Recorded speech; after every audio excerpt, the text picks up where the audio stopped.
So the linkages are, my family migrated to New Brunswick somewhere in the first half of the 19th century. And in fact, my great-grandfather built a lot of the sewers that we ultimately replaced when I had all the Irish immigrants. And when we had to go separate those sewers. So, when I was involved, and up until very recently, the family owned the original homestead, which had been a livery stable on Gilden Street, which is now still one of the oldest homes in the city. In fact, some of the folks associated with Rutgers tried to buy it once or twice because they were interested in the historical issue from an architectural standpoint.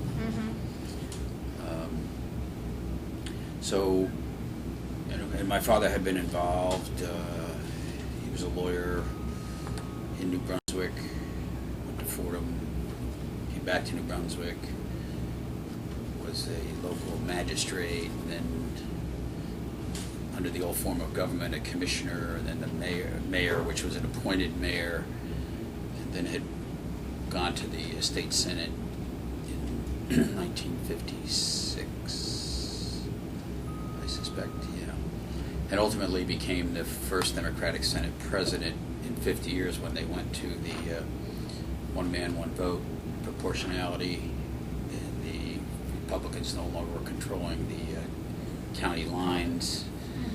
So that was 1965, and I went to Holy Cross College, graduated in 1960, Georgetown Law School, graduated in 1963, was there during the Kennedy years. Speaking of today and the passage of the last of them. And practiced law at my father's firm for a long time, trying civil cases for 10, 12 years. Got involved by accident in local politics, where my father had always said, you should stay away from local politics. But as fates have it, usually you get involved for a particular reason. So there was something going on at the time, and someone asked me to help them run their campaign for mayor. And this was 1973. The election was in 74. And fortunately or unfortunately, he won. This is the person who's now out in Jackson. Dick Mulligan. Yeah, right. And then he decided, or some people decided for him, that it was best that he moved to Jackson Hole somewhere in 1977, I believe. And I had become the Democratic chairman in the meantime in the town. And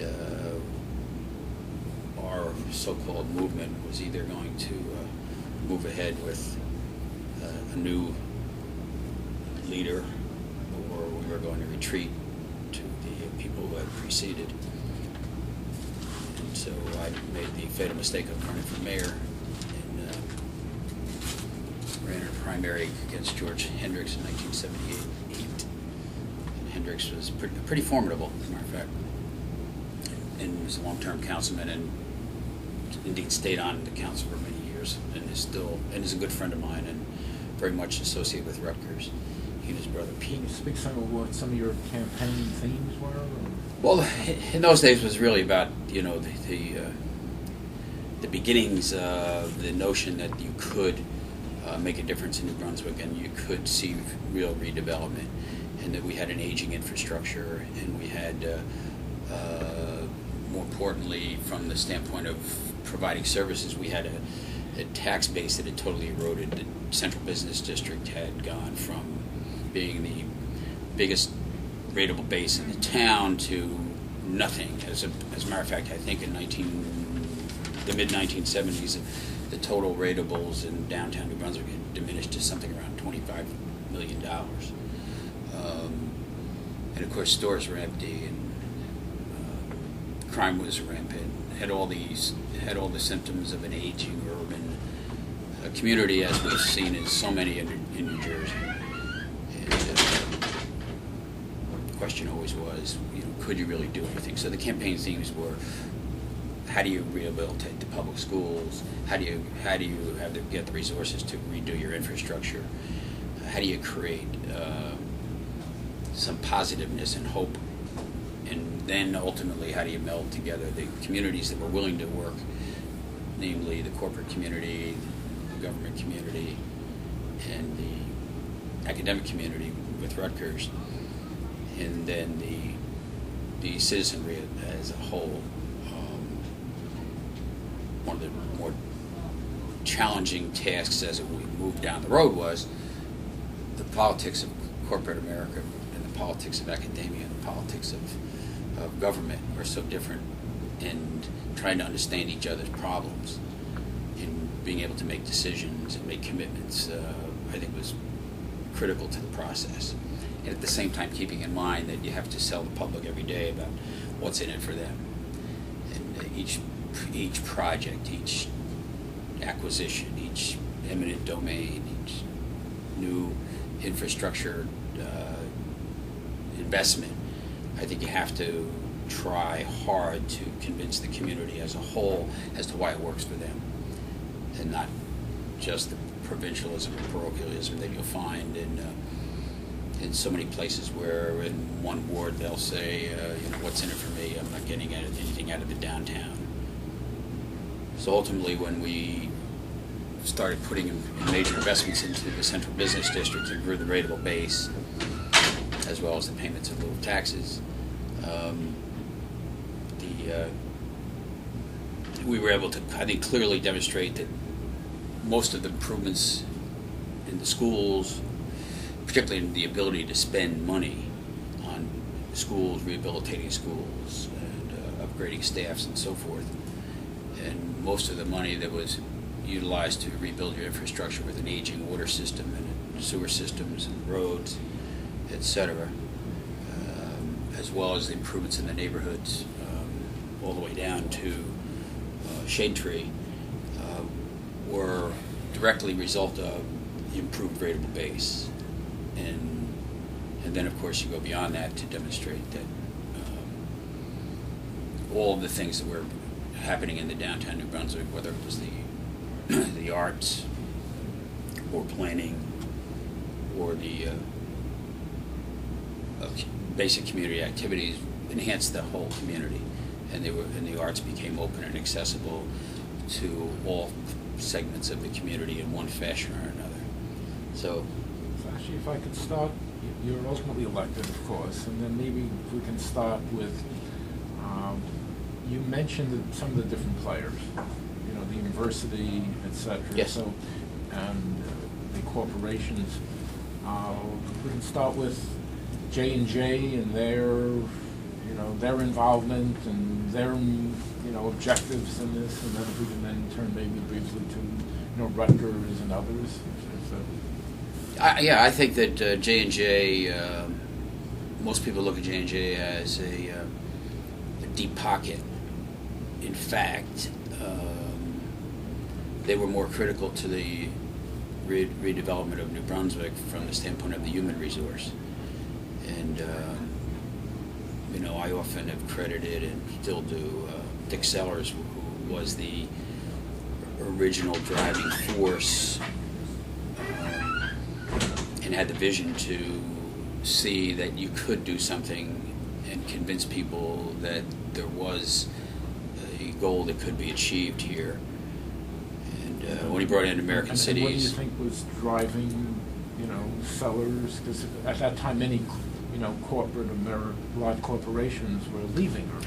Well, they were leaving, yes, but it was also before the culture changed, so that they could make a direct investment into a community.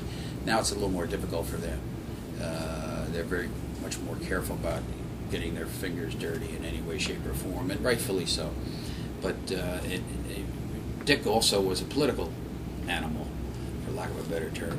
He came out of the Republican world, was close to Christy Whitman's father, and Webster Todd, who had a big national presence, as well as his wife. And so he was pretty astute in the political arena, which was also beneficial here.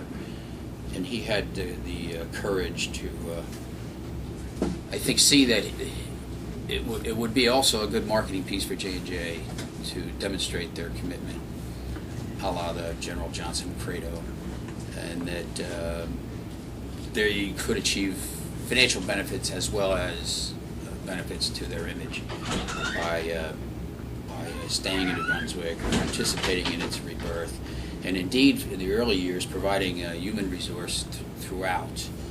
Because when I took over, we had staff-wise in the city was very shallow. Attracting people of any caliber was difficult.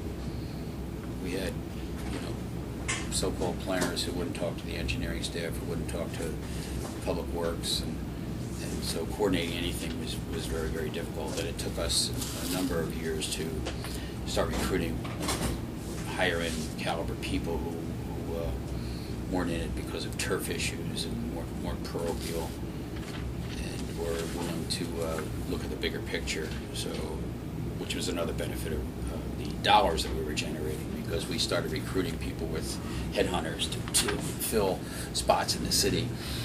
And we had been using, on a volunteer basis, people from J&J and so forth, and some of the planning, some of the financial issues, etc.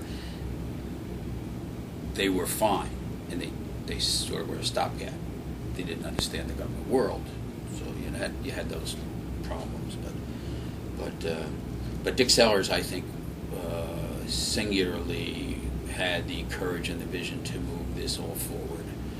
And I don't think a lot of people believed it, that it could happen, that you could have a real rebirth of a city, you could re-energize it, recapitalize it, and that. I think he understood more than anyone that I ever dealt with, including some of the people that he brought in, whose names you mentioned from American cities, that this was a mosaic. All the parts had to come together, and it would be a long process that really never ends, as we know. But you could build the momentum, and I think he convinced me. I know that we could move ahead. But it would take a lot of discipline. There would be some hard knocks, and we would oftentimes disagree. But at the end of the day, we rarely aired our disagreements publicly, as between the corporate sector, the academic sector, and the city. And also, I think he understood that in order to achieve, you really need political stability. You can't have what most of these towns and cities that were decaying had, which was a transition of government every 4 years or every 8 years, or always in a state of flux, like Plainfield, for instance. A nice city. It was, when I was growing up, it was the Queen City, and it was the high end. We were the blue collar in New Brunswick. And they've never had any real stability. So that's Sellars' vision, but John Heldrick was then brought aboard. Heldrick was part of the Sellars team, and of course he had a local presence, living in Hollow Park, concerned about New Brunswick. He was, I think, Dick saw John because of his background at workforce, etc., and also on the soft side, that he would be a perfect fit for New Brunswick tomorrow, with the community, the neighborhoods, the education parts, and healthcare, and the like. And indeed, that was the role that John played the most positive part in throughout, up until today, I suspect. He wasn't involved heavily in the hardware, but he also became de facto the liaison between the city and J&J. There was mention of looking to Hartford as like some early model. It's Well, I never visited Hartford. I knew Hartford. I'd been there on my own, and you know, we looked at various models as you go down the road, and it was interesting that you always find the same dynamic.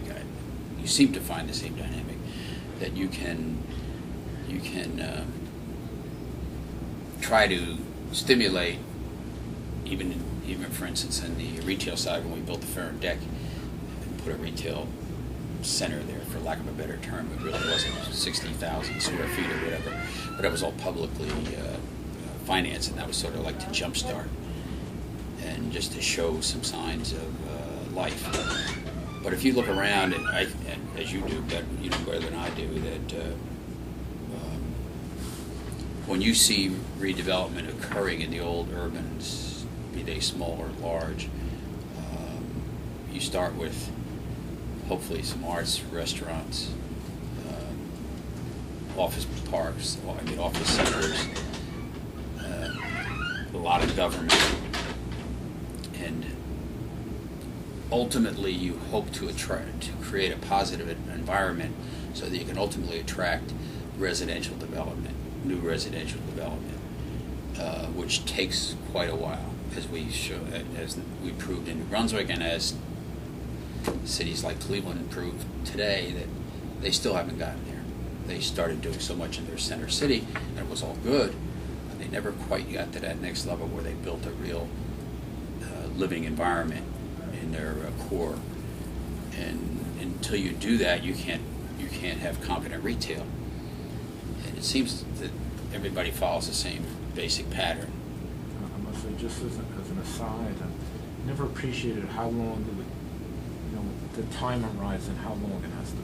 Yes. It literally took 20 years in the non-residential. It's amazing. To create the base for the. But you study this much more so than I. But it seems that seems to be the pattern wherever you go, isn't it? It's like somehow you think it happens quicker and it doesn't. Yeah. And of course the world changes too. Exactly. We spoke some about J&J. Maybe if we can, where was Rutgers in all this? Well, Ed Blaustein was president, and he was very much involved at the table from day one. Day one of my tenure, anyhow. I don't know. When did Ed come in from doing? 71, I want to say. Yeah, it was before that, right? So it was, and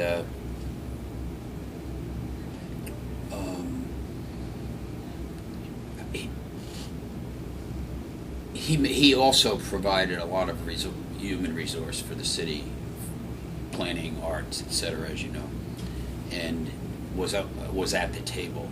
There was an interesting dynamic always between the corporate and the academic. While they got along socially, their politics were much more difficult to make compatible than the politics of government, as I saw it. And of course, Ed was very astute. And ultimately, it didn't take that long before he realized, I think, like I did, that we could really do something here, and assume a positive outlook. And when he got to that level, I think he started making more Rutgers resources available, started putting more skin in the game, for lack of a better term, and then saw how Rutgers could literally move more into the urban environment. And we had the old town and gown, artificial walls, the students weren't downtown, nothing was downtown. And I think when Ed was there, when they moved the Mason Gross School of the Arts part of it down to the old P.J. Young building on George Street, and my memory's gone. That must have been in the... That was 70s. Oh, it was 70s, okay. I want to say it was when Mulligan was mayor, somewhere in the mid-70s. Okay. All right, I didn't realize it was that. Yeah. And so that was a first, sort of a first step. I guess putting the college bookstore in Ferren. That was the second step. Right. And that was early 80s. Ferren bookstore. And then it was the arts with Bill Wright and company. And that was an interesting dynamic, how that got off the ground. And again, it was a lot of people who were doubting Thomases, and a few people who believed, like Bill Wright, like Dick Sellars, who absolutely was instrumental in identifying the State Theater and acquiring it when it was a XXX movie theater, and saw the wisdom of that. And should I return to the cultural center a little later? If we can, because you've spoken some about J&J and Rutgers, the county, Middlesex County, and all this. The county, getting the redevelopment started. In the early years, the county was not a big player. I mean, they were supportive. We didn't have a major role for them. They didn't have the resources, the programs, etc., that we ultimately were able to bring them into, particularly with the arts facilities, and also with infrastructure. A lot of new programming occurred later, and they became more and more active. And but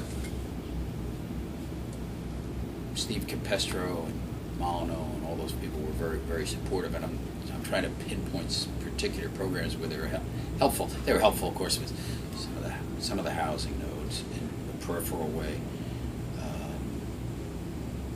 but they were not a big funding mechanism. And their planning department was very active in terms of the county and its future, but had very little role or vision regarding the city. Doug Powell, you remember Doug I Powell? remember, talking about early fair share, but it was more affordable housing Yes. in the suburbs rather than The county housing in the Brunswick. County had very little to do with it. The hospital, the hospital's role. I mean, we had two very positive hospital nodes. St. Peter's at that time was the bright light. Our old Middlesex Hospital, which had become whatever it was by the end of the 70s, did have a new name, had a new name of some sort. And then ultimately got the affiliation agreement with the medical school, which was a huge step, but was floundering in terms of leadership and movement and identifying its vision for the future of the institution. And I think that made it more difficult to mature the relationship with the medical school early on. And then ultimately we were fortunate in Ralph and others. I think Ralph was one of the primary determinants that bringing in Harvey Holzberg, Ralph Voorhees, who at the time was either chairman of the hospital board or he was de facto chairman for a long time. He, along with, I guess, Bill Walsh from the foundation. And they had a search committee for a new CEO at the hospital. They brought in Harvey Holzberg, and Harvey had not only good skills as a hospital administrator, but he had good political skills, which was a necessary ingredient to moving this whole thing ahead for a healthcare city. And he really made that institution move. It gelled immediately. Were those decisions made also in collaboration with the city, that they saw the wisdom of improving the hospitals in the city of New Brunswick, that somehow that would help the Absolutely. development? Oh, there's no question. The affiliation agreement and the emergence of Robert Wood was, everybody knew, I think, was critical to the city in terms of its appeal, its job base,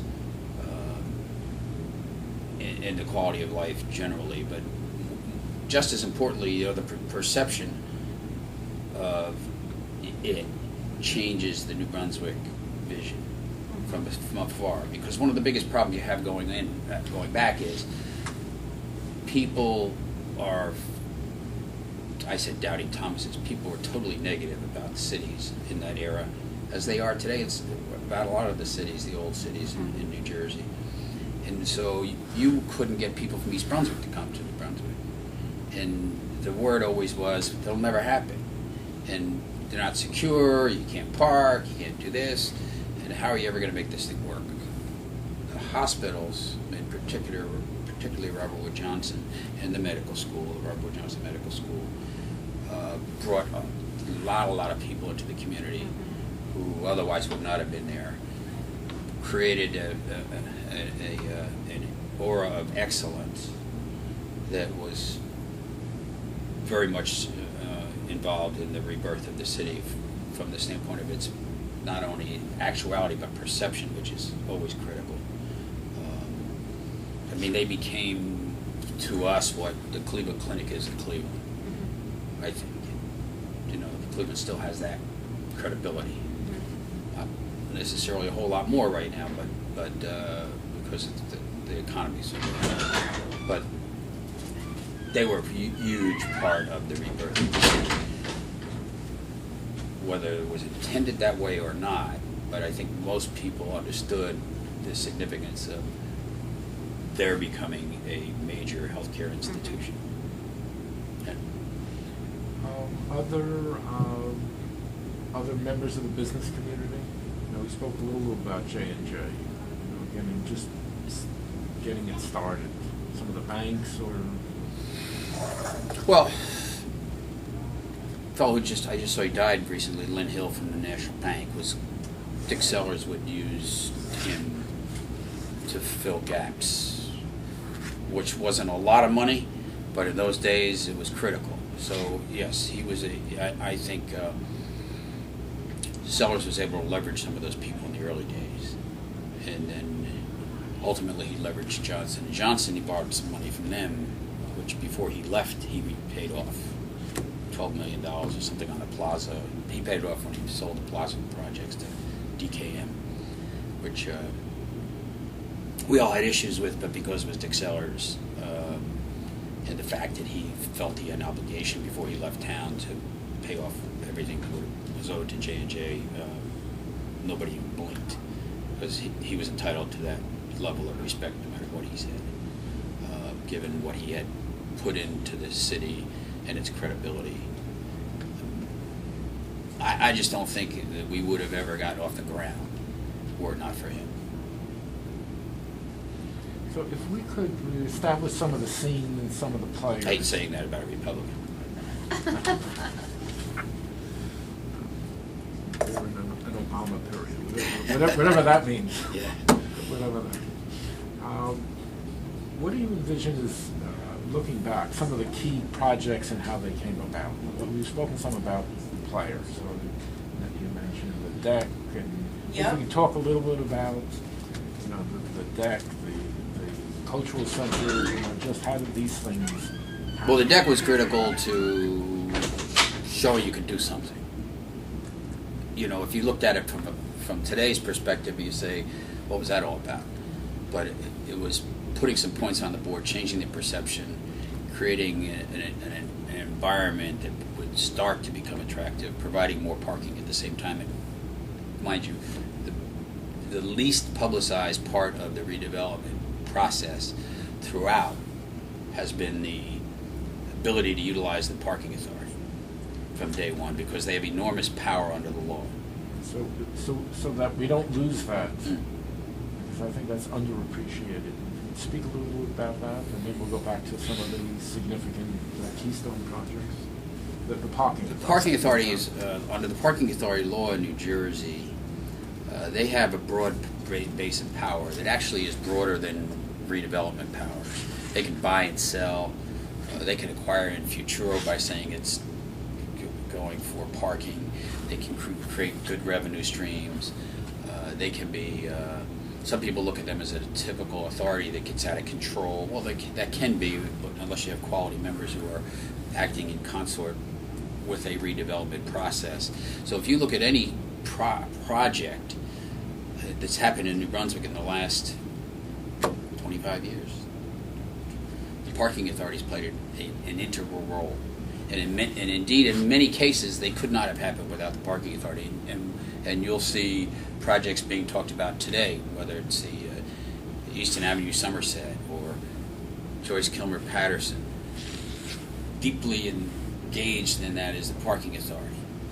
And involved clearly in providing some parking, but better appreciated. Okay. Acquisitions that they can make that can't be made through the redevelopment law. And what leveraging parking, which is critical. You can't build projects without parking, and you don't have the money in these projects that are thin to start with to provide parking. So they'll have an ownership and or financing arrangement in every one of these projects. You'll see the parking authority, the hospital projects, the Rutgers housing that we did on Easton Avenue Hill that we had a fight for. That became the #1 attractive spot for students on their pecking order. Could not have happened without the parking authority. And of course we got Harvey Holzberg to lease a lot of spaces, but he needed the parking. And then we've always had to force the hospital to build more and more parking, but the parking authority's in it every step of the way. So if you analyze any project that's been done in the modern history of New Brunswick, you'll find a major role for the parking authority. So we understood that early on, that they had a wide berth of power, #1, and #2, that you could leverage them. And so they're probably the best kept secret in this whole process in terms of a redevelopment tool. And if you look at all the urban stories in New Jersey, I think one of the singular reasons that New Brunswick will stand out is because of how we've used the parking authority, as opposed to so many of the urban centers that have continued to do surface parking and not do the decks, and not make the parking authority part of every process. So it's acquiring lands that have broad towers, it's providing the parking which is needed infrastructure. It's been mentioned that they can absorb some initial losses because they have a base of revenues from a larger They become a base of financial that, which a private developer, if it takes 5 years for for structured parking, so they can absorb that. Okay, so and again we'll follow up on the parking, but I can get was back. there a person who was in charge of the parking authority while you were? Well, we had a few people. They were all very good. We had good board members. We always had there at who? one time? Jim Zulo? Jimmy Zulo was there. He was at the housing authority, but he was at the parking authority. He was very good. He's our graduate. Jimmy Copensi was there. He was also a Rutgers guy. He left and went to another parking authority in the Southwest somewhere, I believe. John Hoffman, of course, has been the attorney forever, Right. and John is brilliant. Does most of public services work. He's big on the regulatory side. He's big with authorities, and he's done a ton of redevelopment work. So another quiet operative who's now chairman of the Robert Wood Johnson Hospital Board, and has been a significant role player throughout, mostly as an attorney, oftentimes as a volunteer, whether it's sister cities or hospital or med school, where he served on the boards and so forth, but always does his homework, is a real staple that keeps everybody on an even keel, doesn't allow anybody to get carried away in terms of power, and brings the reality of the law, et cetera, to the table. So I think that he's been a significant player in the parking authority game from day one. He moves across all lines. Go back to some of the initial keystone projects and how they came about. So you spoke some about Ferren Deck.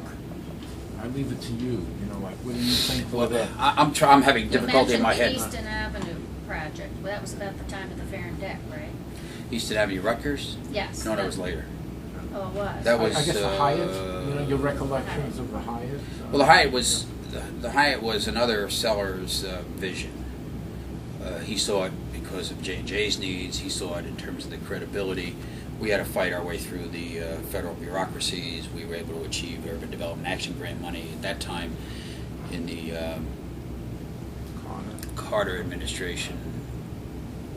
I think we were second in the country Second on per capita. Yes. On achieving Urban Development Action Grants. So we spent a lot of time in HUD in Washington, and we had And that was just trouble with using the good services of J&J and others to secure these funds. well, we were definitely partners in that process. We had to kick doors down, politically and otherwise. So the city had a big role in that. In fact, we had some roles with it, and we took a lot of heat for it with the keeper of the register on historic places because of the Hiram Market issues and things like that. So, which is an interesting aside. Which we should get to. We'll get to eventually. But the Hyatt flows into the credibility of the city, the symbols, as well as the general attractiveness. It was good for J&J, but it was good for the city. A lot of people said it couldn't happen, it wouldn't happen, it did happen. Same thing with the retail at the Ferren, and you start building off of that. And then, try to think about, we started doing a lot of housing too, which the city hasn't been doing in recent years. Look, using all kinds of housing nodes from lease purchase, where we had them lined up around the block, where they could lease that place for a year or two, and then have a precast mortgage to buy the place for $50,000 or whatever, and they were a huge success. And they sort of went passe, but the principles, I think, from a financial standpoint, fell off. But then we built a lot of housing over in the Second Ward, and then started ultimately downtown, which is critical. Now there's a private sector in housing, but it's really only downtown. And the current market doesn't allow for that, but it will reemerge. We still should be doing more neighborhood housing, new housing, in various spots. If I could, since it's so important, your recollections on the cultural center and how it came about. Well, you mentioned the objectives. We want to bring Yes. people to the city, but who were some of the players and how did the pieces, fit together? Well, as I said before, Dick Sellars had the vision to want to acquire the State Theater. We then put together some committees right away with Rutgers, community people that were active in the arts, friends. We called it Friends of the Arts, I guess it was, and that's where Bill Wright became very active from Rutgers, and a whole lot of community folks who had been very active. And I'm not sure a lot of them were believers, but they were definitely doers, and they were some wonderful planning meetings and some to move that ahead. And ultimately, as you know, we were able to achieve some good fundraising as well as some assistance from the state originally from a bond issue that I did back in 86, somewhere Was there. that the Green Acres? We combined it. That was the first time we combined. Yeah, Governor Kane had, we had an ongoing issue where they would not fund arts infrastructure. It was always get left out of the budget. So, and he was a pretty easy guy to deal with. And we suggested to him that we could do a bond issue for Green Acres, historic preservation, and the arts, with our aging arts infrastructure in so many of the urbans. And as an alternative to funding this in the operating budget, which he wouldn't do. And he agreed immediately. We then put together a group statewide to try to meld the arts communities together, and that's when Arts Pride was created. Because as I saw it from Trenton, the arts community was splintered, and they each had their own agendas, and it was very difficult to get them to cooperate for the common good. And I think that was because it was not a vehicle, and because the state probably had been unresponsive, so they were all fighting for their own crumbs, as it were. So Arts Pride became a major player in propelling the bond issue forward. Indeed, it didn't hurt to have Green Acres on the ballot with it. And historic preservation, of course, that was the first time we ever did anything significant from a funding perspective, capital. So that turned out to be a big success. From today, looking back, it doesn't sound like a lot of money, but New Brunswick got like $7 million for the State Theater out of it in 2 tranches. And ultimately, we got the county to put more money later on, 3, 4, 5, whatever the number is now. I think there's just another one written not too long ago. So, but none of that could or would have happened unless people saw the credibility of the theater. It was no longer no longer looked like a XXX theater.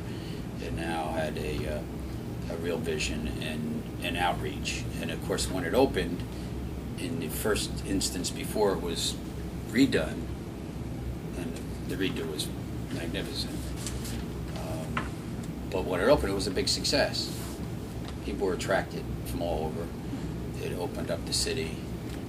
It demonstrated the need for more parking, which is always the case. And if you don't have a parking problem, you're not doing good things, as I see it.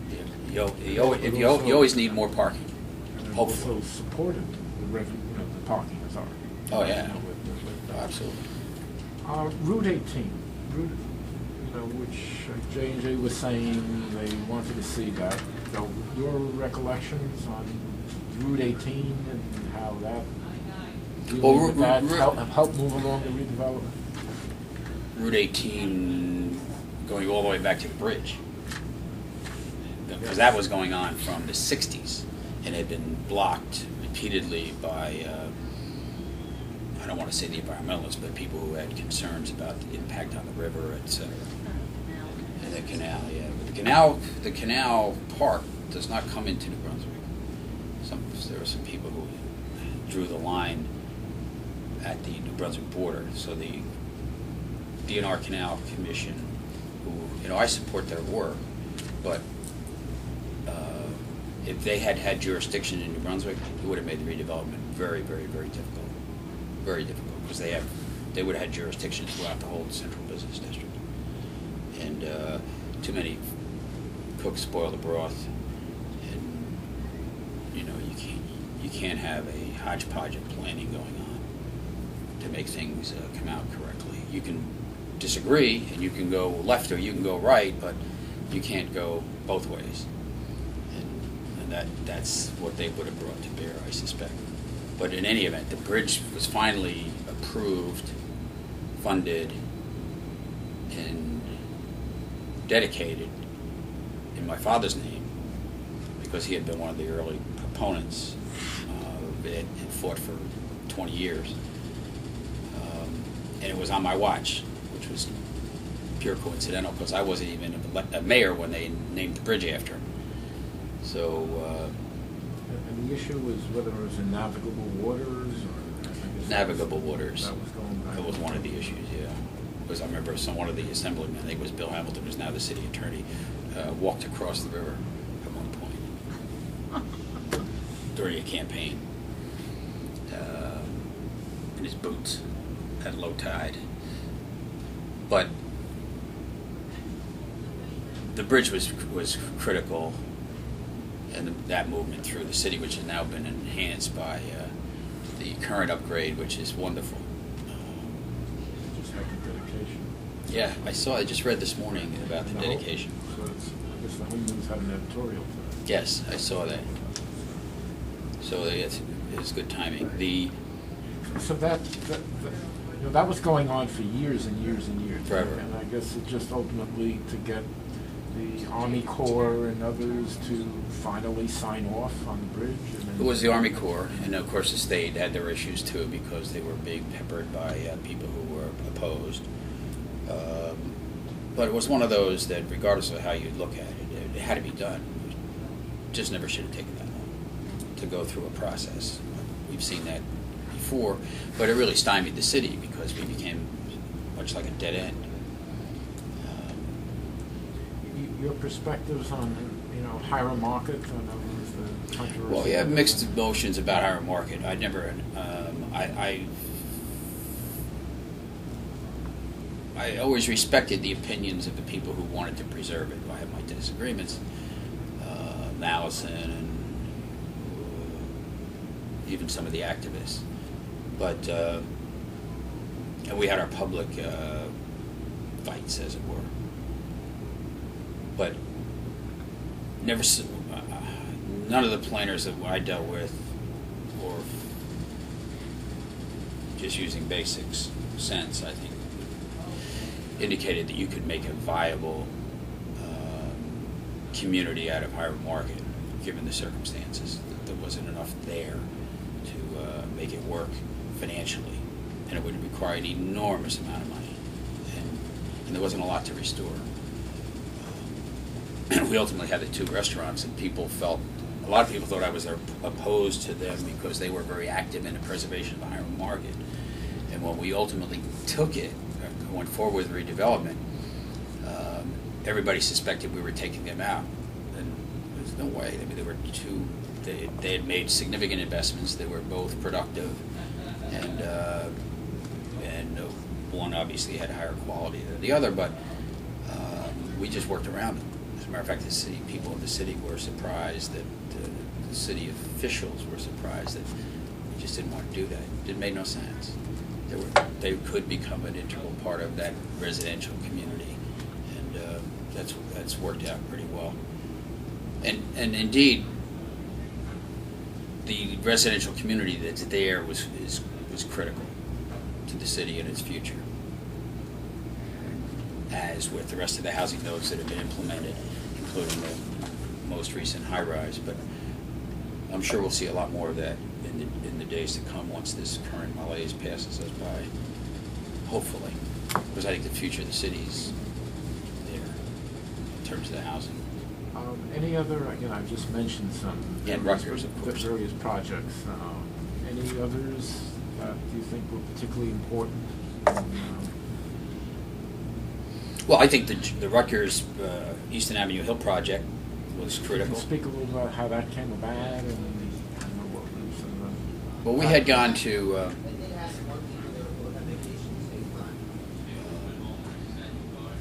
Ed Blaustein when he was still alive, talking about trying to bring more housing into the city from the university. Students were attracted by that time to the center city. They were traipsing through the neighborhoods. We had problems with the drinking laws. We had trouble with housing, spillovers, etc. Indeed, to this day, Rutgers needs more housing. But in some ways, that's been a big benefit to the city. If I can just go aside for a second, because in the current environment, there's a lot of housing projects that were built in the city private sector in recent times that are still selling because of student housing. There's no other market. So investors are buying, at least to students and so forth. So they're not becoming a stranded investment, as it were. But we wanted to get more and more vibrance in the center city. The students are already a part of it, having them closer to the community, being able to put more retail associated with it, and enhancing the retail that we have and the arts and so forth in downtown. We thought was in that context was important to bring more student housing closer to the city, into the city. And so we had come up with this plan with regard to the Easton Avenue Hill. Ultimately, we faced a little bit of resistance at the university, again, because of the change in administrations. But that was short-lived. And we had to bring Robert Wood Johnson into that project. The new administration, this was a new project, or they hesitated moving into the city? I think that Dr. Lawrence just simply didn't have his bearings at the time and was unsure that he would get the support from within the university community. Easton Avenue project happened under Lawrence? It was it planned started before, under? Oh, okay. but it was not in any way off the Okay. ground. All right. It went through the same similar transition time as did the year school and Mason Gross. Okay, all right. In fact, I think they were both built by Katie. So they couldn't have been more than a year apart Okay. in terms of their start. Actually, if we could talk about, the Blaustein and Mason Gross building on 33 Livingston Avenue, some of your recollections, how that came about? With the city, I had, and Frank Nero, Chris Folio, whoever was around at the various times, had interacted with the planning school as well as the Mason Gross School of the Arts. I forget what was the dean's name, the woman that was the Mason Gross. Marilyn Song. Right, Marilyn. And both leadership groups expressed the real interest in being in downtown Brunswick. And so we had come up with a plan. What we agreed, the city, at that time we had resources. We started developing resources. So we had DevCo, we had a big city planning operation at the time, and we were doing a lot of housing and a lot of planning in a real sense for real things in the city, if as and when we had the resources to achieve them. This was one of those where that proved to be the correct thing to do, because we had a project that was drawn out to put the planning school and the Mason Gross School of the Arts, done in conjunction with the leadership of both of those entities in the city, and maybe that's sort of where the administration was left out. They weren't really part of that. The overall Rutgers. Rutgers, yeah, the central Had it administration. been begun planning under Blaustein as well as the Yes, Easton Avenue? yes. It did, okay. Yeah, yeah. He was very much supportive of getting those nodes downtown. Saw the wisdom of it, but it was really in its embryonic stage. And we subsequently sort of like put pen to paper and mapped out how this could be achieved.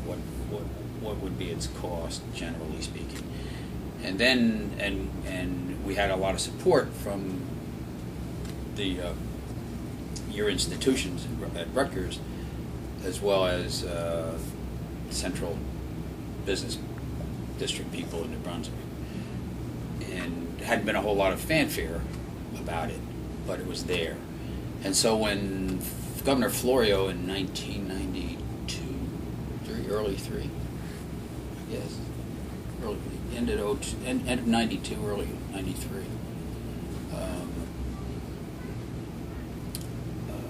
announced that they had these funding available through the Port Authority leveraging of $700 or $800 million, as I recall, and it was to try to get New Jersey moving again, and at the same time to try to get Governor Florio reelected, which I say that in a positive way. We went to Trenton immediately with hat in hand and said, "Here, we got a plan," and we can move this ahead quickly. You can have groundbreakings, announcements, all the right things at the right time, which, as you know, and I'm not saying this in a negative way, is part of the process. Timing is important. Politics are important, and you have to be aware of those, and you can't be oblivious to what's going on and how to take advantage of that. We were prepared because we had good people who saw the wisdom of doing this, getting prepared, hoping that you can catch lightning in a bottle, and that's what happened with that project. That probably is the clearest symbol of being prepared of any of the redevelopment projects in the city and taking advantage of a moment in time when the skies opened up. It's like shovel-ready projects in the stimulus. Yes, exactly. All right, so that came about with Rutgers support, with Port Authority monies that were a unique resource, and I think there were also some state EDA, Yes. EDA monies. But I think they were leveraging port money, the EDA. That's how they did it. I don't know the financing mechanism. I can't remember it. But it was that combination that I think the state, through the EDA, leveraged the money they were getting for the port to put out dollars. New Brunswick was an early leader in using payment in lieu of taxes to help support redevelopment. Some of your thoughts on that, and how it was used in New Brunswick? Well, going back to the Johnson & Johnson project itself, and followed immediately, almost immediately, by the Hyatt Hotel. We had brought in lawyers who were involved in the what was then called the Fox Lance Payment in Lieu project law. In fact, it was Senator Don Fox's son-in-law, Angelo Mastrangelo, who was a lawyer who we had hired, and I think Ronnie Berman and Dick Sellars were involved at the time. And to find out how this could work, what were the benefits to be derived? We had unfortunately received some advice that wasn't accurate. That one of the benefits was that you didn't have to share these payments in lieu with the county, and so some of us, including myself, had to get involved in how these really worked. What would make them more significant, more attractive, even though, as you know, the redevelopment law is not applicable to the urbans only. It can be employed elsewhere. But as a practical matter, that's the only place that you were doing the major redevelopment work, and you were doing the payment in lieu of taxes. Newark had done it through its Prudential and a bunch of other buildings in Newark back in, I guess, Gibson's time. And so we started becoming students of the payment in lieu and how you could best use it. Some people say manipulate it to the advantage of attracting investment, as well as benefiting the city taxpayers from the standpoint of having net taxes. And there are benefits both ways. There are critics, but it's hard to criticize it when you look at the actual numbers as to how it works. Fortunately, we were able to pass a law that left the county out the payments because they were a substantial beneficiary, and we needed the revenue. Our county was not opposed to that law. So this was what, a change in the redevelopment law? Change in what was the Fox Lance law, yes, payment in lieu law. Ultimately, that was revised very much substantially later, and then revised again to have the counties become an insignificant role player. One of the funny stories on the side was I was in the Senate at the time, and I was in early years, early 80s. Alan Karcher was the speaker, and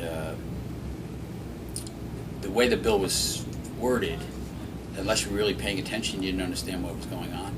And it's pretty sophisticated stuff, so most people don't pay a whole lot of attention. So they could have read the bill and not know what was really going on.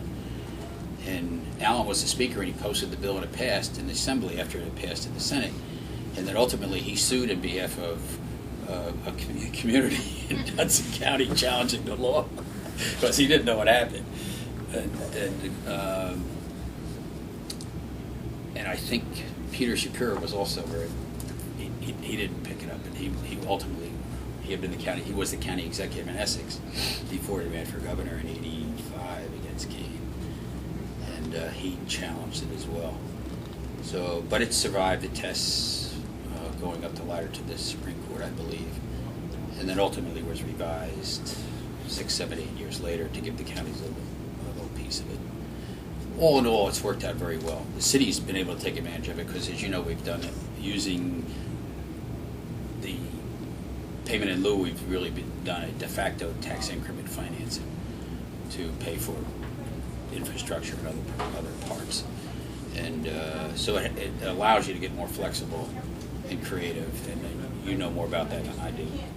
actually, I've learned from you on that, but I guess with the payment in lieu, I mean, first, if the normal property tax, then you would have different components for county, et cetera, and that would be roughly about 20% of the bill. So here, the city is able to secure, at one point, almost all the county's portion, Right. now almost all.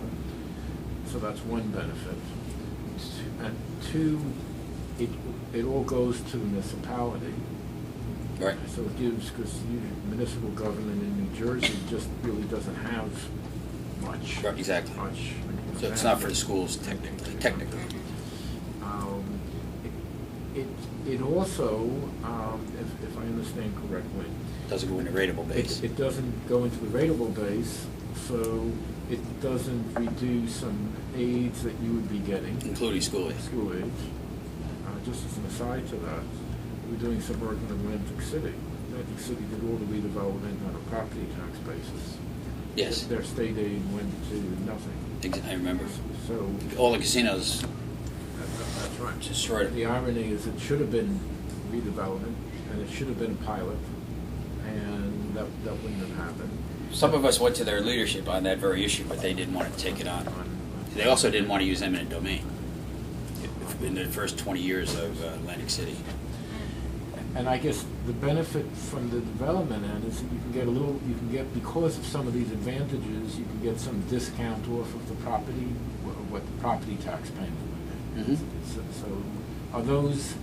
That's it. Basically. Yeah, it's very attractive to the developer because they get a tax that stays in effect flat for 15 years or some graduation with minor. And but if you look at what they're actually paying, in the first instance, it's higher than, based on the formulas, it's really higher than the actual taxation under the assessment practices. Over the long haul, they benefit the property owner. But in the meantime, the city is able to leverage the funds, have a flexible use of the funds. And so when you're doing redevelopment, you're leveraging all the time. It's a big enhancement. And ultimately, that tax is going to be a part of the base, or if it's renewed, it's going to be much, much higher. The use of eminent domain in redevelopment, of course, of recent, Long Branch and elsewhere have become your perspectives on that and how that was used in redevelopment in New Brunswick? Well, it has to be used correctly, and that's a loose term, obviously. But you cannot assemble property in an old urban environment with 50-foot lots, 70-foot lots, even in the central business district. You can't do it and make redevelopment work. There's not enough money to do that. The property owners are entitled to a fair payment, and indeed, under eminent domain, if you look at the history, they usually get somewhere between 150 and 250% of fair market value in the process. In New Brunswick, in many cases, it was much higher. I don't want to lay this off on the media, but in the early days of redevelopment in New Brunswick, we had the media fighting us every step of the way, and that was one component that we never brought to the table. Bill Boyd, who was the head of the Home News at the time, at Daily Home News, yeah, I guess that was the name. His father was a big player, Hugh Boyd. He had his own world. He saw things entirely different than we saw them, even though he wasn't active in any way, shape, or form. And they railed against everything we did, and particularly when it came to the eminent domain. And every day was a story about somebody who was being displaced. And in the first 4 or 5 projects that we did, major eminent domain, we tried to get the media, and we said we'd do the legwork, we'd help you do it, to track everybody, whether they be a tenant, residential tenant, a property owner, commercial tenant, commercial property owner, track them and what happened to them and how did they fare. Because we did a lot of that in many cases, just to be sure what was going on. And we didn't do them all, but I dare say that 99.9% of them did very, very well. And you can't blame the property owner or the tenant, be they commercial or residential, from using the process and using the media to their advantage to stir up a hornet's nest and to attract attention, because that's almost part of the bargaining. So they do that, the media plays into it, and you get all this fanfare. But nobody ever goes back at the end of the day and said, how did these people fare? Because they all walked away smiling. And they all did very well, and they all wound up in much better circumstances. They wound up, if they were a residential tenant, they wound up in an occupancy that met code, which didn't meet before, and was in a much better circumstance, and they usually had money in their pocket besides. So, and the same thing when if it came to retailers and commercial occupiers, tenants, they all did extremely well. So nobody ever really tracked that and as a full study. And I think that's part of the problem that you have with these eminent domain, the advocates against eminent domain, that don't understand how you can't do redevelopment without that tool. And that you have to ensure, however, that the entities that are being acquired, or the persons being acquired, or the tenants being relocated, they all have to be taken care of in a very significant way. There needs to be something to oversee that, track it in a way that everybody understands the outcomes, because you can't just rail about it and then have it end and move on to the next redevelopment project without understanding what it is you just produced. And nobody ever does that. We certainly couldn't get the home news to do that at the time. So did it was you frustrating. someone in the city working on that? Yeah, well, but we had our people that were all doing involved in relocation, so you can retrieve the information. Ultimately, we would be of assistance in most cases to relocate them, whether it be they residential occupancy or a retail occupancy or even an office occupancy.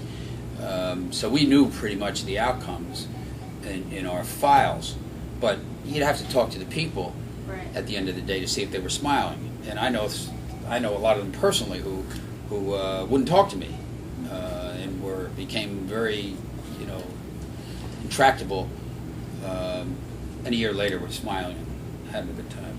But which is to their, I don't object to that at all. I think that's part of the positives that flow from this. And indeed, in Long Branch, which I have some decent familiarity with, that's what happened. Most of the people that didn't get what they would like to have gotten sold in a willing buyer, willing seller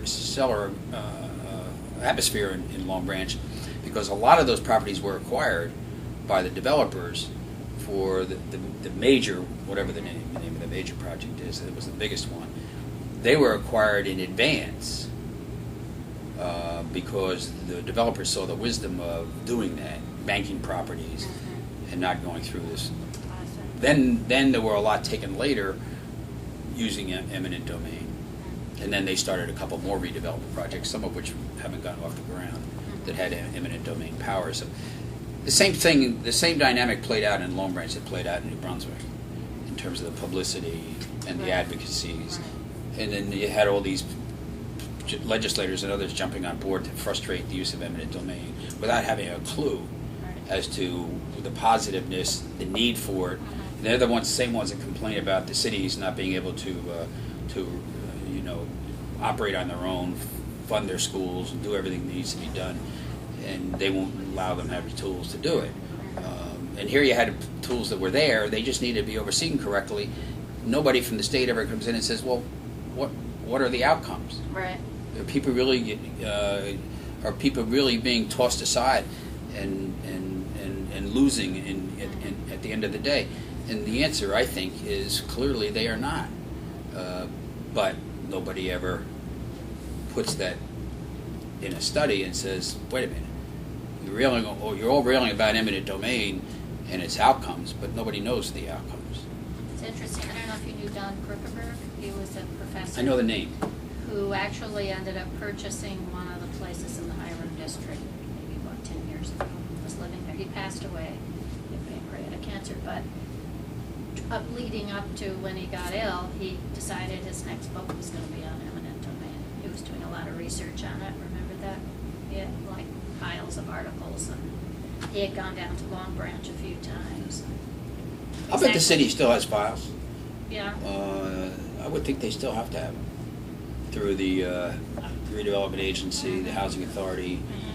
Hoffman would know. Hoffman's a good resource. Right. Because he was involved in a lot of the relocations as well, Okay. both on behalf of the redevelopment agency and the parking authority.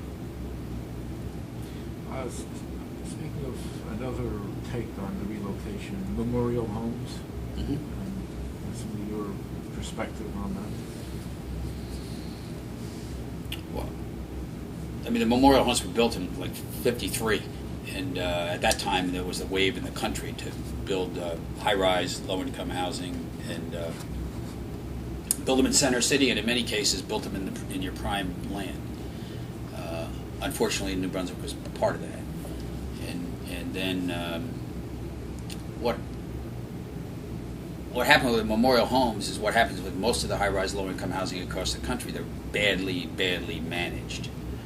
You know, housing authorities are allowed to screen tenants.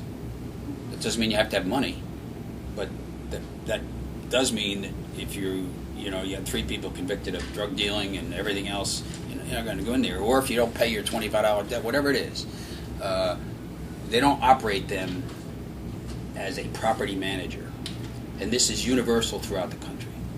Some of us advocated them allowing to privatize the property management aspect of these housing authorities, because at the end of the day, you're making your own people the victims, and because of bad management. And the housing authorities become, through the HUD largesse or the HUD culture, they become big political operations. And they go to a lot of meetings, and they go to a lot of seminars, and they go to a lot of fancy places around the country at taxpayer expense, and they never learn what the housing authority's basic is: property management. And to this day, I guarantee you that's the culture. And I know a lot of people that are in this world managing property, who, some of whom we've had look at our nodes in New Brunswick, who's just, they giggle at it, and they actually get frustrated because it's so poor how these are managed. So the memorial homes took on the culture of all of these high-rise, low incomes. They became a haven for the drug culture. They became a haven for police problems. Anybody that was being chased by the police would have to cordon off memorial homes, because if they got in there, they didn't necessarily live there. It was a compound. If you get inside the compound, you were in a safe haven. So, in spilling out of there or into it were all kinds of community problems, and that are typical of what we've seen around the country. So, trying to get HUD to move, to recognize that, wait a minute, there's a better way to do this. You can leverage funds somehow, so you can build alternative housing. You can relocate people into circumstances where they can live in peace and quiet, and you can manage them in a way that allows that to happen. Convincing HUD of that is nigh on to impossible, because they have their own politics. So it was a very frustrating thing. And then, of course, you have the media, because every time you mention the word, they start questioning the tenants. You're going to be dislocated. I went to a rally at the Memorial Homes once, and Home News ran a front page full headline about the Memorial Homes being people being tossed out of the Memorial Homes. There was no plan. I had to go down there that night, and with 350 tenants outside screaming and hollering, and we held a community meeting with, New York TV and everything there. Cause célèbre over absolutely nothing, but realistic, because these tenants were in fear of not having a roof over their heads. When indeed most of the cities that are trying to provide alternatives to these high-rise, low-income projects are doing it for the right reason. And I think Memorial Homes is a classic example. It's not as big as some of the projects in Newark or New York City, but again, you've seen the people all being relocated well, either with vouchers, many of which were wonderfully valuable vouchers, or better residences, and at the same time freeing up a piece of property that belonged to in a better use. One can question the wisdom of what they actually did there in terms of the housing nodes that were put there, but that's a different issue. More importantly, it was a big plus for the people that lived there to be relocated correctly, because you can't manage it. I can't repeat it enough. The housing authority culture is awful. They will not property manage. It's property management is pure basics, and they will not do it. You know a residential project, be it low, middle, or upper, that's run right. It's run right because they're sticking to the basics of property management, and these housing authorities will not do it. They don't pre-screen tenants. They don't maintain these properties. They don't enforce their own regulations, and they don't evict tenants for doing that. How transferable is what happened in New Brunswick to other urban areas? So think about things that were unique that really aren't transferable, and maybe aspects that are transferable. Well, understanding that you have to have real community support, and have the support of your community leadership, be it the residential leadership or the corporate leadership, or in this case the academic leadership and the hospital community. And that has to be worked on every step of the way. It is transferable, and you can never lose sight of that. Having political stability is critical. That's not necessarily transferable. Having some visionaries in the front end, like a Dick Sellars, etc., is critical. Not necessarily transferable. But that being said, I think most of the principles that are involved are transferable, whether it's the proper use of the parking authority, the redevelopment process, the leveraging of the community, the pushing of your resources back into the people to have them understand that this was about the community as a whole, where the money's all generated go to schools and infrastructure, trees. We were always very proud of being in Tree City, USA for years and years and years, and we brought in some people just to do that, to jumpstart it, because it's amazing what it does to a neighborhood. The size of the city, some people have mentioned that they thought New Brunswick was of a scale you could wrap your arms around. Do you think that's Oh, I think that's probably true. I think the principles are pretty much the same. We're big by day. I see New Brunswick, ultimately, putting another 25,000 people in the city or more. It's still a serious center, more so than it ever was, and I'm not sure that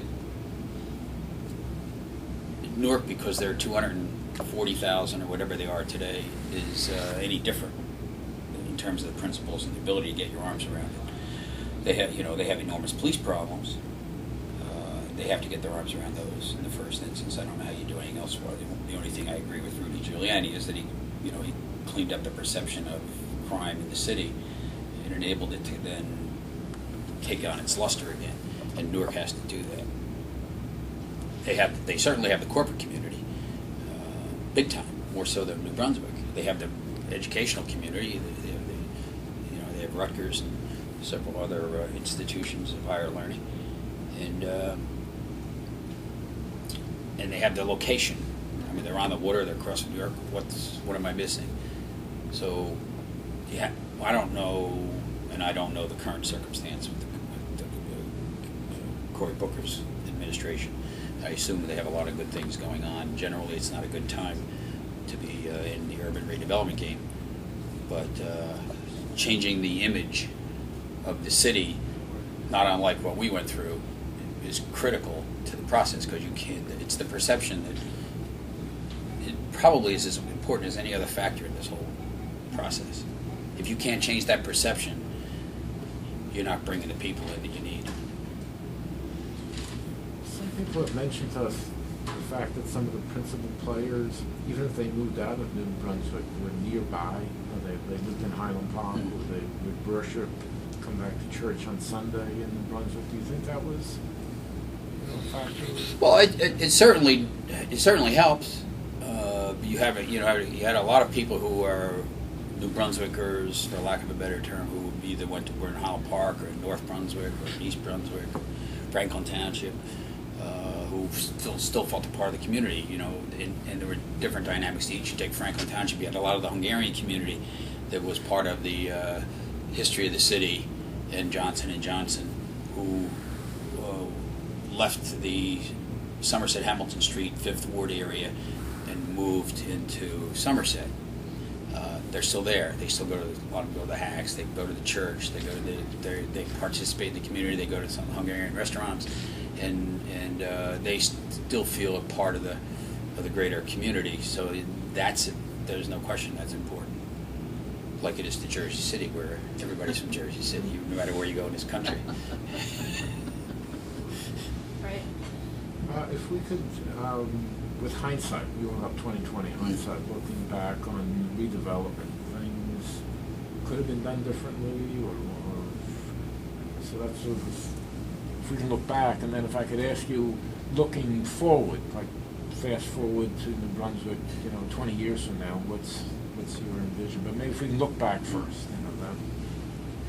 Oh yeah, hindsight is 20/20. There's a lot of things that would have been done differently. I'd have to get into specifics of project by project, or what we did or didn't do that we could have done.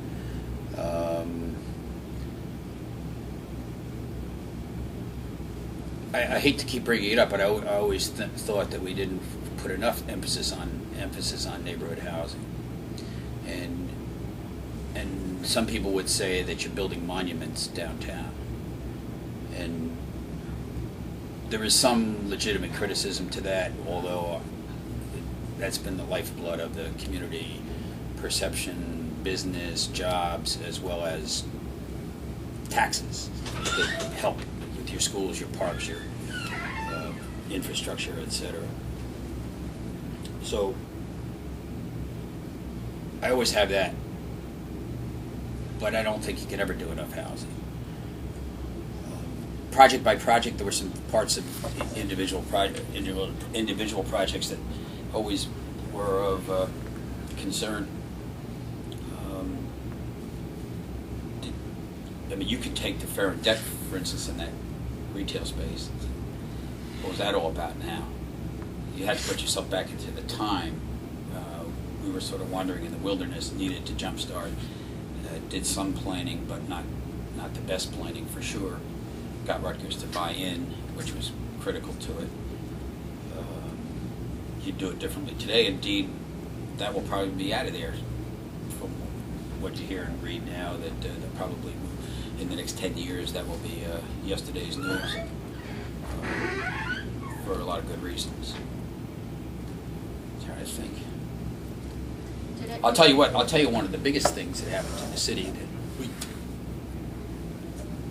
it's easy to say that you didn't do enough, or you could have done more, or you could have done anything. I think that the city, as a healthcare city, that we collectively didn't do enough to propel the integration of the two hospitals, because in their case 2 and 2 is 22, and a lot of competent people saw the wisdom of it and wanted to do it in the worst way. And while it's easy to say that the church did their thing and waxed parochial or turf, whatever it was, I'm not sure that we, who had some understanding and vision of this, didn't move far enough to get to the right people to be part of the decision-making process within the church. And there were some people, I think, that were available that we just missed. Because when they took the second crack at that, This is the combining? yes, Combining the when they took the numbers. second crack at that and it went to the Vatican or whatever, it could have been happened. Now, there were some things on the ground that we'll talk about off the record, but in the diocese that made it very difficult. But though, if they were combined, and indeed they had an understanding of what all the parts would be, negotiated between the two institutions, and was signed off by the IRS because they're both nonprofits. They had to sign off on it, and everybody else. The only remaining player was the church, the Vatican, or the diocese, whatever. If that had moved forward, the specialties could have been enhanced dramatically. Leveraging could have been enhanced dramatically, and I think that would have been a really missed opportunity for the city and for the greater Central Jersey area, because healthcare is so critical. And that combined, it would have accentuated just the city becoming this health hub. Oh, absolutely. Is that correct? Yeah, the level of expertise would have risen. The specialization would have risen. The ability to stay as current as you possibly can in that world would have risen. And I think it's lost in the shuffle if you ask the people that were directly involved, like a Harvey Helzberg. It was big. It was big, and he was willing to take a back seat because he saw himself as time to go anyhow. So he had really downplayed his role, and it wasn't about individuals. It was about the greater good of the community and the institutions and healthcare generally. So it was a missed opportunity. And I think if you move forward, if you could talk about hindsight, if you could go out 15, 20 years and look back, it'll be very obvious. Do you think more of the city's existing buildings could have been preserved, or just realistically, they couldn't really do that? So I mentioned Plainfield earlier. We didn't have a lot of the character in our buildings, other than you had a history to Hiram Market, but a lot of it, from the standpoint of structure, wasn't there.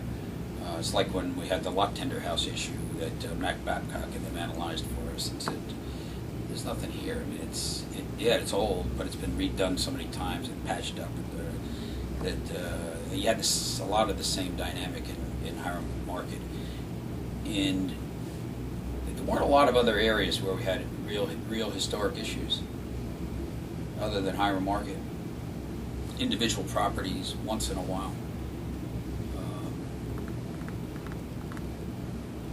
And if we can, Do you have any specifics in terms of it's other areas other than Hiram? It's you say, well, if you had the old mill buildings, you would have all these lofts, but then We didn't have any mill buildings. But, That's 50, 60 years ago. Yeah. They were gone. I mean, if you had there were 2 or 3 small loft buildings in Hiram Market. One where the guy had the hardware. He had all the what he had. It was like restoration hardware. Right. I also took a gourmet cooking class from somebody who had a big loft up there. His name was David Willems. He was in the sociology department. Where did he have his loft? In Hiram? In Hiram. But there were the On 2 the buildings. street One had after- the place that was like restoration hardware. What was the fellow's name? They moved him out to 27 in Somerset. I don't remember that. He had every old junk Yes, thing known to I mankind. vaguely remember that was there, but I don't know who he was. Or Yeah, he was a what. character. But this was just upstairs, and it was a large loft, because I know I had actually stayed in a place in Manhattan on Green Street at one time, and it was very similar. And he conducted cooking, the culinary school up there for a while. Is that right? Maybe 3 years or so, yeah. But there were you couldn't have more than 3 or 4 of those buildings, and they were small. Right, true. And they'd all been redone in one fashion or another. Right. So that was, I mean, the study that Allison did was skewed, I thought. There wasn't a lot to get your arms around. Well, if we can- one other building, we had also talked with Kenneth Wheeler, who was involved from the Rutgers Kilmer Square was built, there was some discussion about taking everything down, but the building that Old Bay is in and next door to it were actually. Yeah, well, kept as there's part of a that. couple of those buildings on Church Street were preserved, and then because you had the old public service building on Right. Albany Street, and then of course you had the ultimate was the J.J. mural on the side of the Right. what do you call it, center of the public service There had. was a there was- transfer center Yeah, or right. something. Right. and that we had to put over the park by the bridge. That was one of the best stories, the redevelopment. That it was done by Can we get your recollections on that? It was done by the Ivory Tower at JJ, and they didn't like looking at the side of this Right. building, and they put the mural up, Haas, and they it was, hired Haas. and it was fabulous. Yeah. So, They and said when it that came had time price- to get rid of the building, Then there was a big protest. it was right. great. I thought it was great. The future vision, we look back now, looking, we're in New Brunswick, you mentioned much larger city, but just some of. your I think New Brunswick's going to flourish, and I think that central business districts just gets better and better and better, and there'll be many more significant residential projects which will enhance the potential for retail and restaurants, and certainly the arts. And the arts have been a huge part of the change in the dynamic of the central business district and the perception of New Brunswick, and the ability to reach out to this, Central Jersey community. And it's you can't measure the amount, the credibility that has flowed from the art, the cultural center, and to see them working on a project now that would even enhance that, and that may take quite a while to get done. But the very fact that you're moving down that road is critical, and so that will only further enhance the quality of life in the city. And the jury's out on what you can do to enhance the neighborhoods. You have a mixed bag with Rutgers and not having enough student housing, but yet their student housing is the off-campus housing that's done through the private sector has also been a stabilizer in the city in many, many ways. And the properties are kept up. People are making a lot of money off the investments, and most of them, I don't know how strong the city code enforcement is today, but most of them are pretty good. It's one thing the university we will try to get them to do going back is to, and there's a coming body of law, you think, that maybe says the university is going to have to oversee the non-owned off-campus housing to make sure that their students are housed in a safe environment that meets code, fire codes, and everything else, because if you have conflagrations, one bad happening sets off a firestorm. So, but in the meantime, I have no doubt that the university will start building a lot more housing and rehabilitating the housing that it has, because there's so much private sector initiative to do those things today for the universities, where the universities can make money, have a better product, and the like. So that's a mixed bag from the city standpoint. You'd like to see a lot of that closer to the central business district. Indeed, it may be. But on the other hand, it has been a real property stabilizer. Some of the old line residents don't like the students around, but the fact is it's been very, very beneficial over the long term. And that's not just in the 6th Ward or then the 5th Ward. It's now in the 4th Ward and the 2nd Ward. Throughout the city, you have that happening. Were you ever involved in, or do you think in the future there's a possibility for a downtown arena? We got close. I thought there was a great opportunity when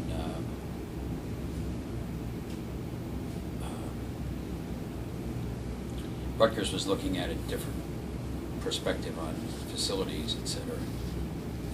And the state was indeed moving in the direction of helping build more athletic facilities. A lot of us saw the potential, and I'm not sure it's even there because of other developments that recently occurred, Right. of building an arena over Route 18. Right, and I have the drawings that Peter Eisenman did hanging outside of my office. We felt that was a great idea, and Yeah. that it would really work for the university, it would certainly work for the city, and it would, almost as importantly, it would connect the city to the water, because it would be this huge structure that would in effect bridge 18 and you would have a direct nexus between the downtown and the canal. So and the what river. happened? Well, I mean, we go off the record. I mean, we didn't get any real support from the university, and they were looking in all kinds of different directions, or not looking at all. Right.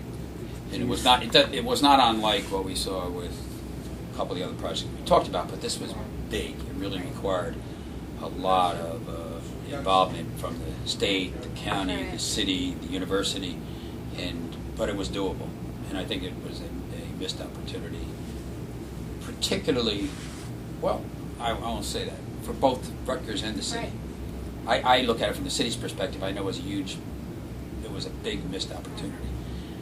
But when you look at it from Rutgers' perspective and the standpoint of its facilities, and let's put it frankly, and its attractiveness to a basketball player, it was a much, much better situation.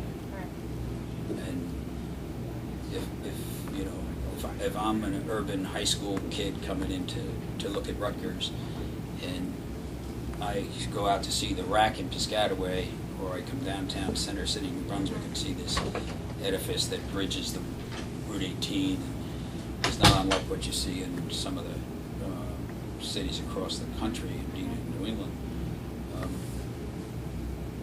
I just think it would have been a huge plus on both sides of the equation. And yes, it had a big price tag, but I think it was definitely doable because you had so many potential participants. Well, there's a new athletic director who's thinking about it now, I guess. I hear good things. He's supposed to be a quality person now. Anybody know him? He came to see the drawings. We invited him over that right? to see the drawings. But, there's also the Ferren Deck location by the train station, I guess, and other possibilities. It's possible, very difficult. Yeah. Do you see a future, while it's new supermarket and actually, so we keep on that Right. thread. The city made numerous efforts to have Right. a supermarket. Can you speak a little bit about what the city did to support the supermarket and then maybe looking into the future on that front? Well,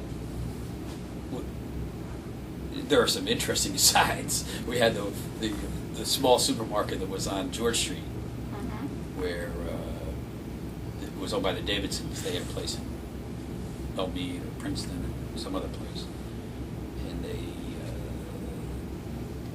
kept the building. Or they sold the building to Katz or somebody like that. Oh, right.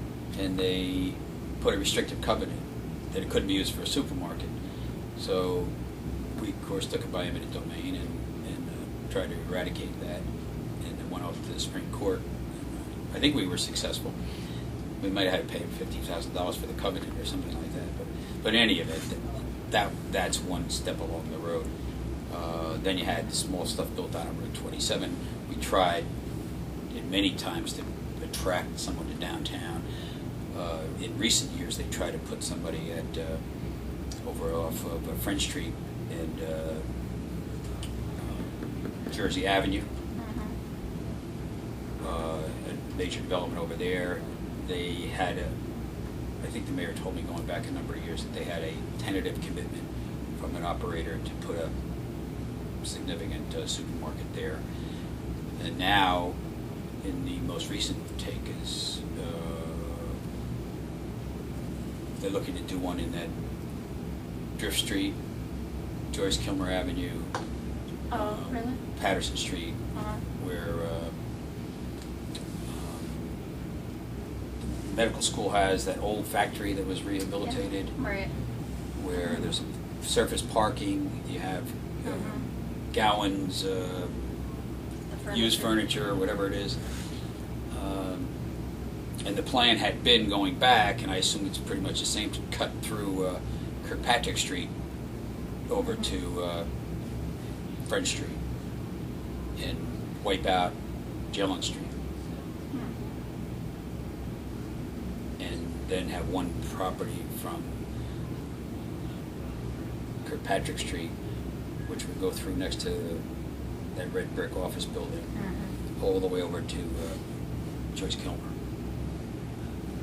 and that there was, indeed, there was also an announcement by CREDA recently that I saw that they're putting funding into urban supermarkets.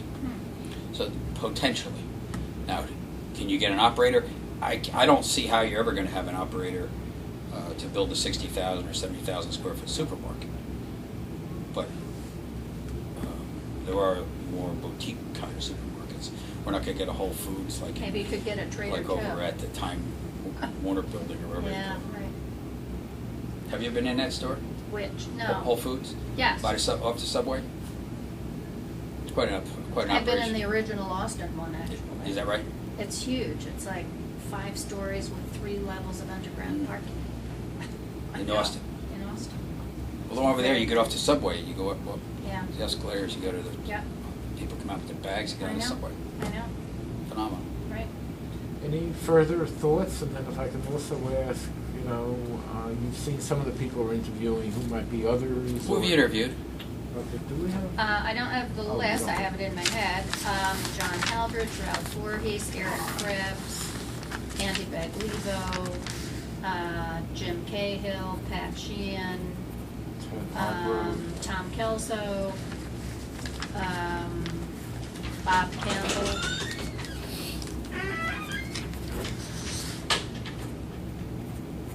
We still have David Harris on the list. And we... And David are always also- has a perspective. And Leo Molinaro, we were supposed to interview, but his wife got ill, but we hope to do that again.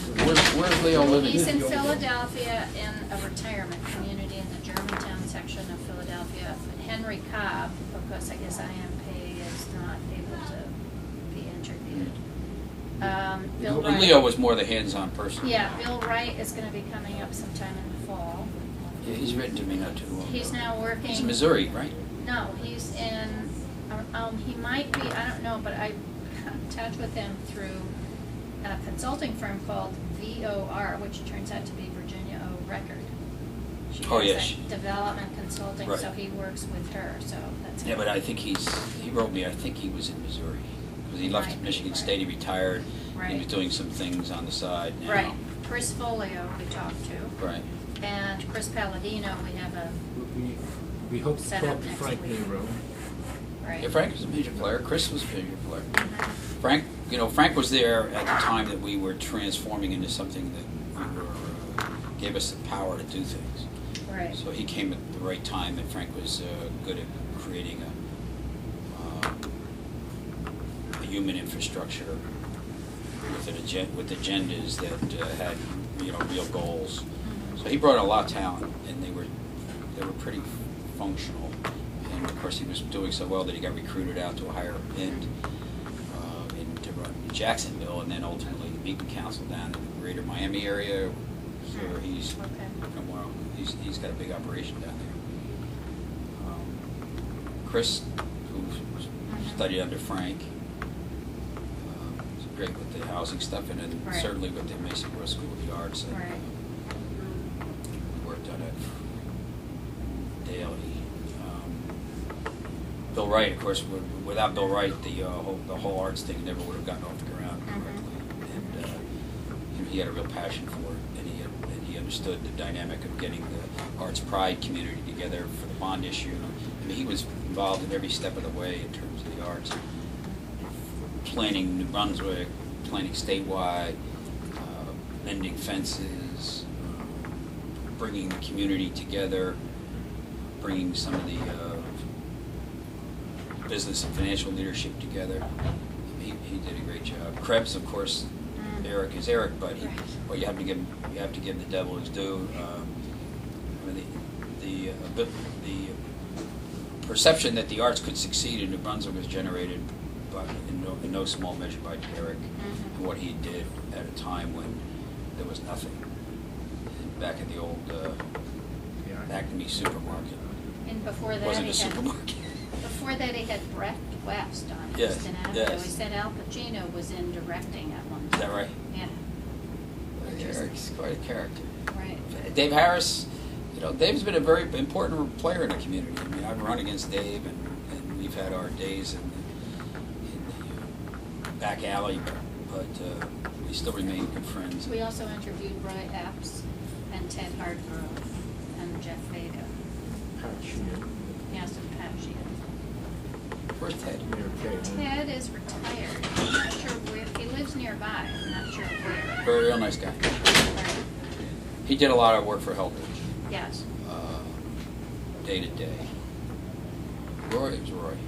Yeah. Roy had his own worlds, Coinco and the schools. He went off on the wrong tangent with the schools. I He like went Roy off- personally. He went off on the wrong tangent, I suppose. Well, he tried to take it over himself. Oh, he did? Yeah, he was like the super educator back in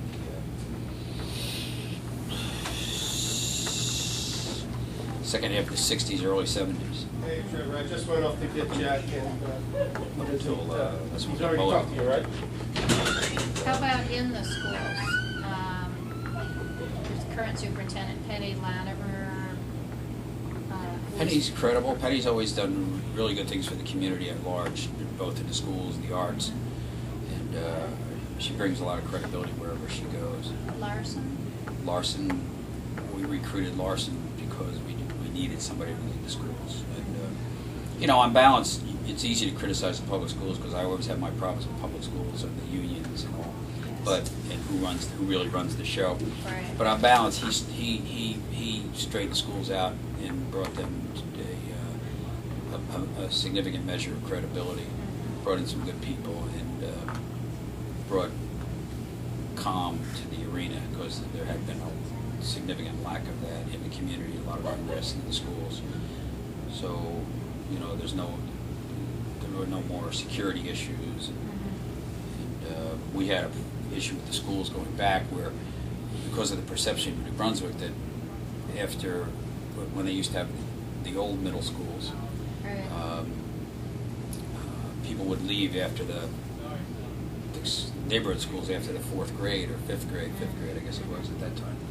So we got rid of the middle school to maintain the community schools and the neighborhood schools. I see. And people stayed in longer until you got to high school, and then in high school they disappeared. He brought a lot of order to the process in the high schools. I don't know where they're at today. They're building a new middle school. I think they are going back to the old regime. I still disagree with Oh, that. really? I don't think you're know better about off with that. the neighborhood schools. But the new high school, I guess, is. New high school under- is phenomenal. That Your thoughts on New Brunswick has built a number of new schools. Your perspectives on that? Well, it couldn't happen soon enough. We had done the one under the redevelopment law, the replacement of Lord Sterling, over on George Street. We did that through and state law. using the redevelopment law gave you what advantage? I mean, I can imagine, but. I forget the dynamic at the time because we had somebody pass some legislation that allowed you to do a school through the redevelopment law. Gormley, maybe Atlantic City, we were involved with them, but this is going back to the mid-90s. And that was a long process. That school turned out to be built privately. We circumvented all that public, I hate to say the bidding laws are terrible, but they are. Mhm. And Is that DEFCO or? it was DevCo, in the city, in the school, and it's turned out very, very well.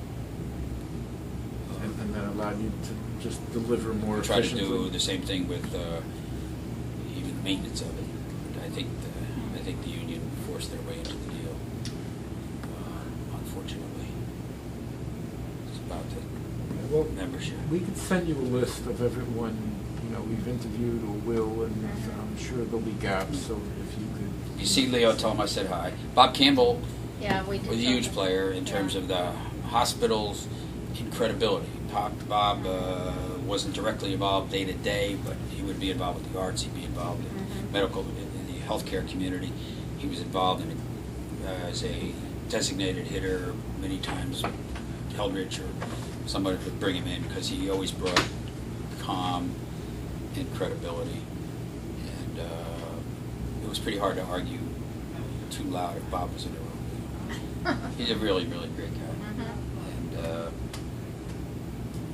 And there were a lot of really strong personalities and players who had different qualities and attributes. But at the end of the day, everybody agreed. There's always egos, and they usually get in the way more than they should. But in this case, even though we had a lot of that, and we really had some serious disagreements and arguments. Nobody ever went public. Because, again, the perception is so important. You got to be up. And a lot of people say it was a closed shop, it was a back room, it was this, it was that. But there was a lot of disagreement and a lot of contentiousness, but never out in the public domain. Thank you. Anytime. If there's anything else on it, you let me know. The only other, See you, Yes. or not? I'll see you in, other thing we need 20 minutes? is if you want to be able to. Just tell Dennis to call, no, water. call you? Access. Yeah, have Dennis call me when you leave it here and I'll warn. Thank you, sir. And So in this catch-22, we were hoping to listen to your old tape